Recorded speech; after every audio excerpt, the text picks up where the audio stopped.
Hello students, तो आज की इस वीडियो में हम बात करेंगे distribution of current in parallel combination. तो पैरेलल कनेक्शन में हम कैसे रेजिस्टर्स का जो है करंट जो है वो फाइंड आउट कर सकते हैं कि पर्टिकुलर रेजिस्टेंस में कितना करंट जो जा रहा है। तो जैसे देखिए आपके पास डायग्राम में दे रखा है कि यहाँ पे मेरे पास क्या है, एक आई करंट है और ये जो आई करंट है ये मेरा I1, I2 और I3 तीन पार्ट्स में यहाँ पे डिवाइड हो रहा है इस जंक्शन के अंदर। ठीक है, तो I1, I2, I3 की मुझे वैल्यू निकालनी है। तो इसका जो फॉर्मूला आपके पास होता है वो होता है I1 ratio I2 ratio I3 is equal to 1/R ratio 1/2R ratio 1/3R।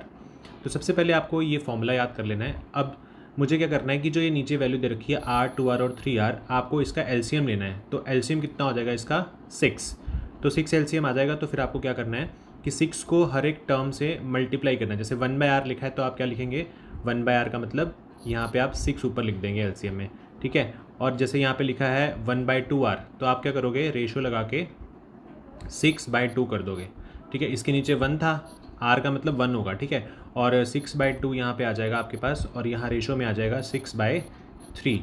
तो हम क्या करेंगे, एलसीएम लेके इस तरीके से इसको मल्टीप्लाई कर देंगे। अब काटेंगे इसको, देखो 2 3 का 6 हो गया, 3 2 का 6 हो गया अपने पास। तो यहाँ से मेरे पास यहाँ पे 6 बचा है, तो मेरे पास रेशो क्या आ गई, 6:3:2। तो ये मेरे पास I1, I2 और I3 जो है इसमें इनका रेशो मेरे पास यहाँ पे आ चुका है, I1 ratio I2 ratio I3 का।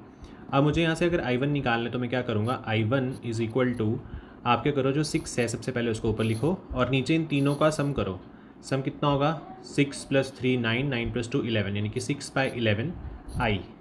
इस तरीके से अगर मुझे I2 निकालना है तो I2 कितना हो जाएगा मेरे पास, 3/11 इंटू I। और इस तरीके से I3 मेरे पास कितना हो जाएगा, 2/11 इंटू I।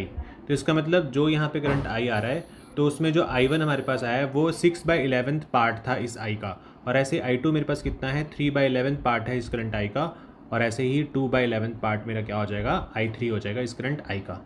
अब यहाँ पे अगर I मेरे पास कुछ भी दे रखा है, जैसे मान लो 6 एम्पेयर दे रखा है, तो मैं 6 एम्पेयर को कैसे करूँगा फिर, तो जो 6 एम्पेयर मेरा होगा मैं उसको इस I के अंदर पुट करूँगा। तो मेरा आंसर क्या आ जाएगा, 6/11 इंटू 6, यानी कि हो जाएगा 36/11।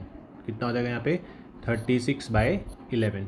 तो इस तरीके से आप इसमें भी और इसमें भी I की जगह कितनी वैल्यू पुट कर दोगे, 6 वैल्यू पुट कर दोगे, तो आपके जो आंसर है वो आते जाएंगे। आई होप आपको ये वीडियो समझ आई होगी। Thank you so much.